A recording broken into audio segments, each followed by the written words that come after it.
tout le monde. Alors, ce sera une présentation narrée sur les réactions locales et systémiques qui peuvent survenir après la vaccination contre la COVID-19 et certaines manifestations cliniques inhabituelles et savoir comment les rapporter au système. Donc, je suis Chantal Sauvageau, médecin spécialiste en santé publique et médecine préventive, principalement à l'Institut national de santé publique du Québec, également à la Direction régionale de santé publique de la capitale nationale. Je suis professeure à l'Université Laval, chercheur dans le domaine de la vaccination au Centre de recherche du CHU Québec Université Laval. Et pour ce qui nous intéresse particulièrement dans cette présentation-là, je suis membre actif du comité sur l'immunisation du Québec. Cette présentation-là ne serait pas disponible sans l'aide de Dr Trudeau, qui est également médecin conseil à l'Institut national de santé publique du Québec. Toutes les deux n'avons pas de conflit d'intérêt à déclarer. Nous ne recevons pas d'honoraires ou de subventions de recherche des compagnies qui fabriquent les vaccins.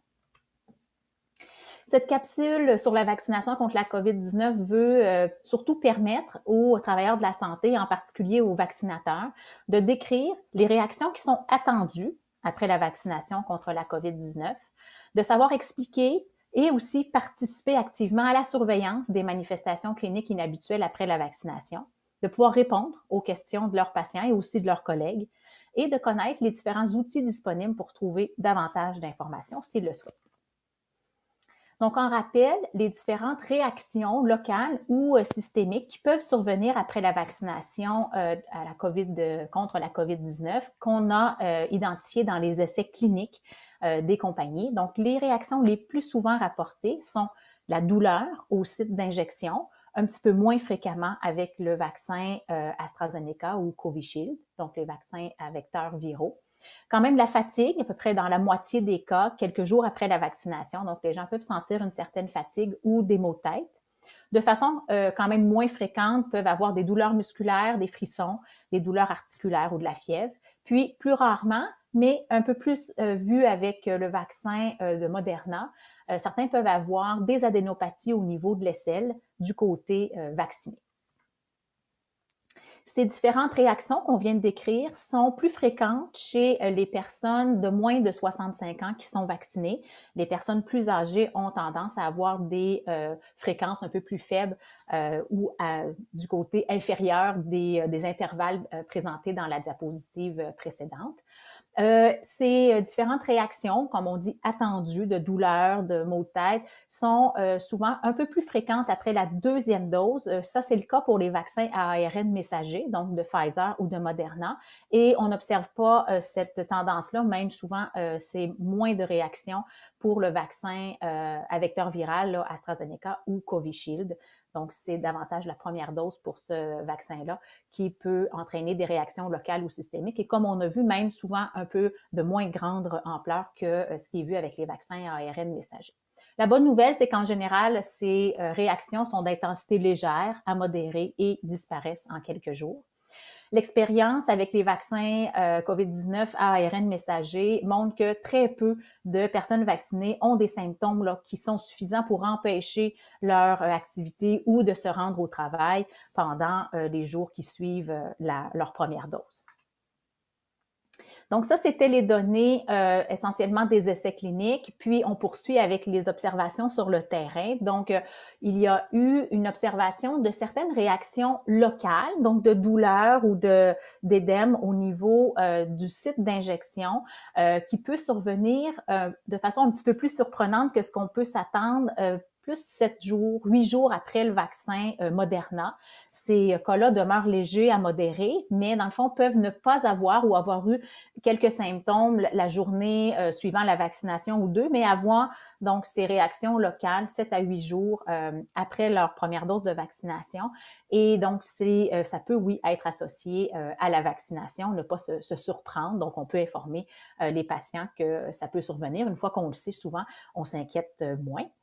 La fréquence plus élevée des réactions, surtout celles systémiques, la fatigue, les maux de tête, les courbatures, sont un peu plus vues chez ceux qui ont déjà contracté la COVID avant d'avoir leur vaccin.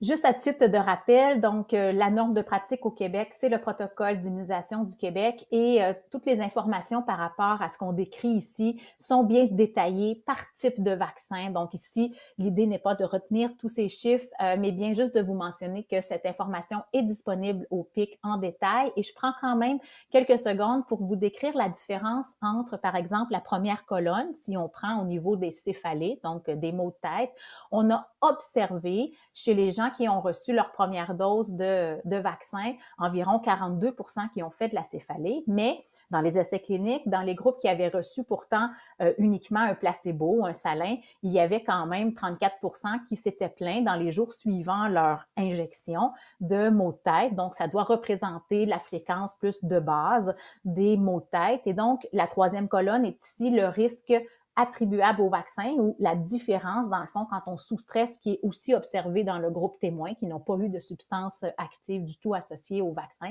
eh bien là, on vient expliquer, on vient présenter, dans le fond, le risque qu'on dit RAV, attribuable au vaccin. Par contre, ce qu'on explique aux patients, c'est la première colonne. Ce qu'ils vont observer, ce qu'ils peuvent observer après la vaccination, donc 4 sur 10 pourraient avoir un mal de tête après leur vaccin. C'est la réalité. Donc, même si on sait que tous ces cas-là n'étaient pas nécessairement associés à la vaccination, mais ils peuvent survenir, que ce soit en lien ou pas avec la vaccination. Toujours sur le terrain, il y a eu donc un signal de certains cas d'anaphylaxie suite à la vaccination à un taux un peu plus élevé que ce qu'on observe avec d'autres vaccins. Si on prend l'exemple du Québec, donc en date du 18 mars 2021, il y avait 14 cas d'anaphylaxie qui avaient été rapportés et qui répondaient aux critères d'anaphylaxie, qui nous donne un taux global sur 100 000 doses administrées au Québec d'un peu moins de 2, donc à 1,8 par 100 000 doses administrées. Aux États-Unis, même chose, ils ont vu un certain signal. Les fréquences sont encore moins élevées là, dans ce qui est rapporté aux États-Unis, moins de 1 cas par 100 000 doses administrées pour les deux vaccins ARN messager qui sont utilisés aux États-Unis. Bonne nouvelle, l'évolution est bonne pour les cas au Québec et aux États-Unis. Certains sont encore en investigation. Il peut manquer quelques informations là, sur l'issue à la fin, donc pour compléter les dossiers. Mais jusqu'à maintenant, l'évolution est favorable. Comme c'est généralement le cas pour les anaphylaxies, c'est vraiment impressionnant et pas agréable, mais ça se traite et ça rappelle l'importance que sur les sites de vaccination, il y ait l'adrénaline et les gens soient bien formés pour savoir comment bien réagir s'il y a une anaphylaxie sur place. L'autre signal qui est venu du terrain, donc le Danemark, la Norvège, l'Islande, le 11 mars, ont suspendu l'usage du vaccin AstraZeneca dans leur pays. Ça faisait suite, entre autres, à des cas rares, mais graves, de formation de thrombose, donc de caillots sanguins, chez des personnes qui avaient reçu peu de temps avant une dose du vaccin contre la COVID-19 d'AstraZeneca et, entre autres, une était décédée. Plus spécifiquement, on a une série de cas qui a été bien décrite et qui est disponible publiquement, analysée en Allemagne par des experts là, en cas de thrombose, qui nous décrivent bien 9 cas, essentiellement chez des jeunes, donc entre 24 et 49 ans, surtout des femmes. Les cas de thrombose décrits ici seraient survenus entre 4 à 16 jours après leur première dose de vaccin AstraZeneca. Il y aurait eu 4 décès, donc parmi ces 9 cas. Tous les sujets qui ont pu être testés, donc 4, pour la présence d'anticorps anti-PF4 héparine, je vais y revenir à la diapo suivante, montraient donc vraiment une activation forte de leurs plaquettes et pourtant, aucun n'avait reçu d'héparine avant le début de la maladie. Donc, les experts en Europe, ainsi que les comités ici au Québec et au Canada, trouvaient qu'il était plausible que la survenue de ces rares cas graves de thrombose qui s'accompagnaient d'une diminution des plaquettes, donc de thrombocytopénie, à la suite d'une réaction qui semblait vraiment être auto-immune, à la suite du vaccin AstraZeneca, était donc possible et devait être investigué davantage. Donc, pour revenir à ce phénomène, essayer de le comprendre un peu mieux, ce qui est présentement compris, c'est que ça ressemblerait à la thrombocytopénie induite par l'héparine, souvent mieux connue en anglais là, avec le terme ou l'acronyme HIT. Et donc, il y a un terme actuellement proposé pour ce qui semble survenir après la vaccination, qui est la thrombocytopénie immunitaire prothrombotique induite par le vaccin, donc le TPIV en français ou le VPIT en anglais, que vous pouvez voir circuler. Donc, c'est un terme qui est proposé actuellement. On verra s'il se maintient dans le temps. Et donc, ça serait un syndrome prothrombotique grave qui serait dû à une réaction du système immunitaire. La cible des anticorps serait un complexe d'héparine et de facteurs plaquettaires 4. Et là, l'activation des plaquettes s'enchaîne et ça stimule la formation de caillots de thrombose. Et dans le fond, on peut le comprendre comme si toutes les plaquettes étaient activées, utilisées pour faire ces gros complexes et former des caillots, et ce qui entraîne comme une baisse du reste des plaquettes circulantes qu'on peut mesurer dans le sang. Et c'est aussi ce qui peut nous amener à comprendre pourquoi dans certains de ces phénomènes-là, thrombotiques pourtant, donc où c'est davantage la formation de caillots, bien, parfois on peut quand même voir des phénomènes hémorragiques, mais ce serait associé à la thrombocytopénie qui suit cette première activation-là du système immunitaire qui vient comme appeler, si on veut, activer les plaquettes à la formation de caillots. Donc, jusqu'à maintenant, les cas sont rares, mais graves. Ils surviennent entre 4 à 20 jours après la vaccination. Donc, j'avais décrit davantage les cas décrits en Allemagne. Mais si on regarde la vingtaine de cas déclarés en Europe, l'intervalle va entre 4 à 20 jours après la vaccination, essentiellement chez des femmes de moins de 55 ans. Ça ne veut pas dire que ça épargne les hommes. Ça peut être aussi dû au nombre de vaccinés qui étaient peut-être davantage des femmes aussi, par exemple si on pense aux travailleuses de la santé. Dans les premiers cas, il y avait un haut taux de décès. Certains émettent l'hypothèse qu'ils ont pu être traités comme une thrombose plus classique avec, par exemple, de l'héparine, alors que c'est proscrit si c'est ce phénomène-là qui est en branle. Je vais y revenir aussi. Le taux d'incidence est encore inconnu. Les premiers estimés parlent de une personne pour 100 000 vaccinés. On est toujours à l'association temporelle après la vaccination avec une plausibilité biologique. Pour l'instant, le lien causal n'est pas encore confirmé, mais les investigations sont en cours, mais il y a quand même une possibilité là, que ce soit vraiment lié au vaccin. Pour l'instant, au Québec, après avoir donné 110 000 doses du vaccin Covishield, donc en date du 29 mars, on n'a pas de cas rapportés de ce type de thrombose-là. Et on a essentiellement vacciné surtout les 55 ans et plus avec ce vaccin. Donc, la recommandation du Comité sur l'immunisation du Québec, qui est la même que celle du Comité fédéral, donc le CCNI, a été à l'effet de suspendre pour le moment, le temps de l'investigation, l'utilisation du vaccin AstraZeneca et son équivalent, le Covishield, chez les personnes de moins de 55 ans, le temps qu'on fasse bien la lumière sur tout ça, d'informer les personnes à vacciner que c'est possible, c'est rare. On peut aussi faire des cas de thrombose et d'autres complications associées à la COVID, mais que c'est quelque chose qui peut arriver et donc de le surveiller s'il y a des symptômes graves qui amènent de toute façon à consulter. Donc, vous avez la liste là, sur l'écran. Donc, s'il y a des essoufflements, des douleurs vives qui persistent, entre autres des maux de tête, des troubles de vision, des pétichis, donc des petits points rouges, des éléments là, qui surviennent à un autre endroit que le point d'injection et non pas d'infection.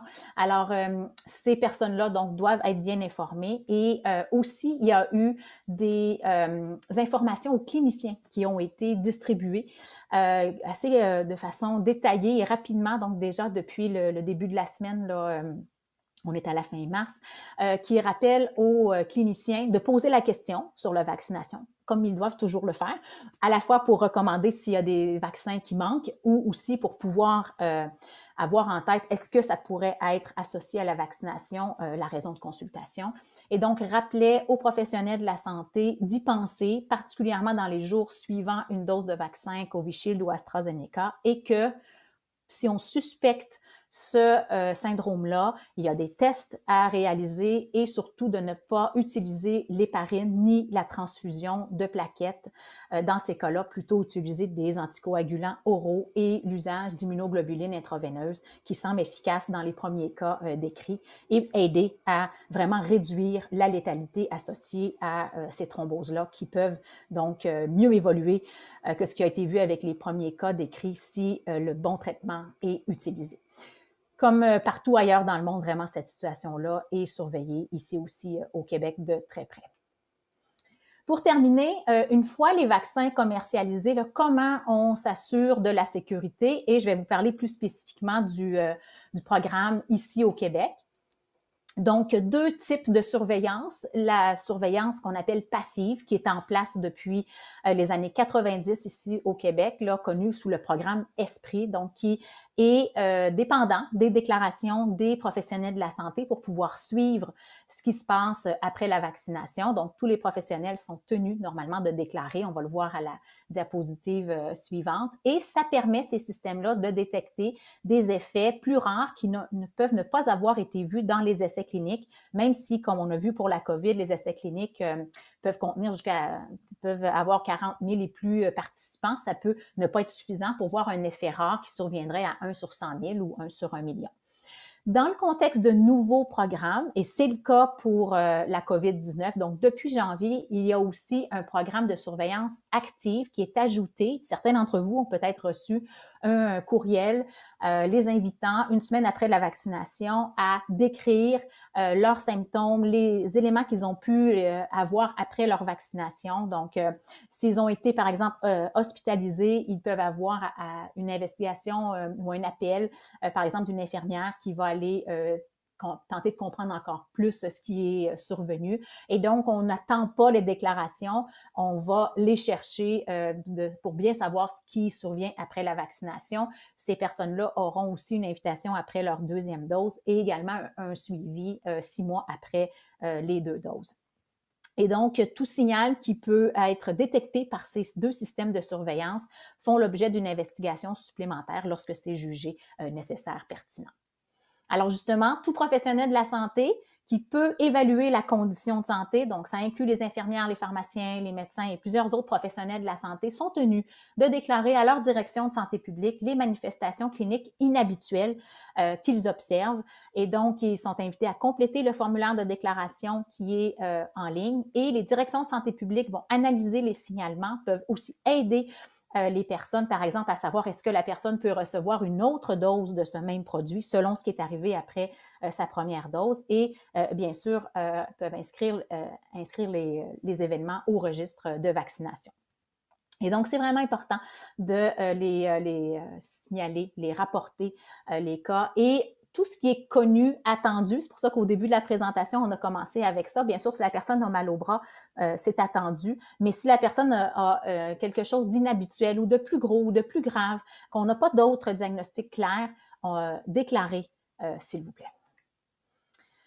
C'est important d'avoir ces systèmes en place-là. Ça nous permet ensuite d'évaluer si la fréquence d'un événement qui survient est plus élevée que ce qui était observé, par exemple, avant l'implantation d'un nouveau programme de vaccin, si c'est plus fréquent chez les vaccinés que chez les non-vaccinés, et aussi pour expliquer est-ce qu'il y a une plausibilité biologique. Donc, une fois qu'on a un signal, on va chercher à pouvoir évaluer si on a ces différentes conditions. Comme on a vu avec le vaccin AstraZeneca, on n'est pas obligé d'avoir toutes ces données-là pour arriver à faire une investigation et même émettre certaines recommandations, comme présentement la suspension de la vaccination chez les moins de 55 ans.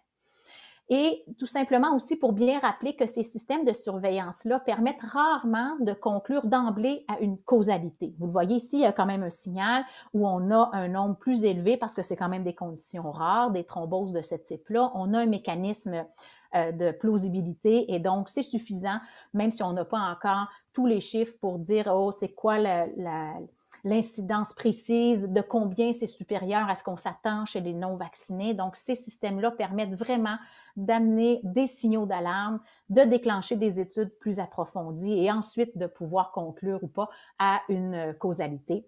Et la bonne nouvelle, c'est que le contexte de la COVID-19, en tout cas particulièrement au Québec, avec maintenant le registre de vaccination qui est populationnel, donc il n'y a pas uniquement les vaccinés qui sont dedans, mais bien l'ensemble de la population et le jumelage possible avec plusieurs banques de données comme les consultations à l'urgence, les hospitalisations, facilite l'investigation rapide des signaux qui peuvent être détectés par les systèmes de surveillance comme ici au Québec Esprit, où on a un peu l'équivalent qu'on entend parfois avec le système aux États-Unis qui s'appelle le VAERS. Je termine en vous présentant différents outils, informations supplémentaires sur les vaccins contre la COVID et spécifiquement là, sur, par exemple, le signal et la recommandation pour les cas de thrombose, qui est le troisième point ici, le lien direct, là, si vous voulez mieux comprendre en détail, ce qui est quand même un avis court, mais qui décrit bien la situation du signal et ce qui a amené le comité à faire sa recommandation. Toujours les différents avis du cycle, donc celui par exemple sur le vecteur, les vaccins à vecteurs viraux. Également, il y a un avis qui est souvent mis à jour sur l'utilisation des vaccins contre la COVID pour savoir, par exemple, pour tel type de clientèle, est-ce qu'il y a des éléments particuliers qu'on doit tenir compte?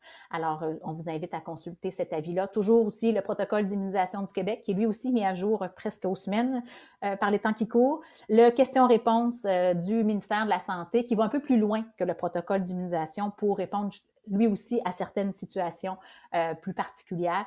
Les formations sur la COVID qui sont disponibles là, sur la formation continue partagée, qui elles aussi sont mises à jour à chaque fois que le protocole d'immunisation du Québec a des changements ou des ajouts.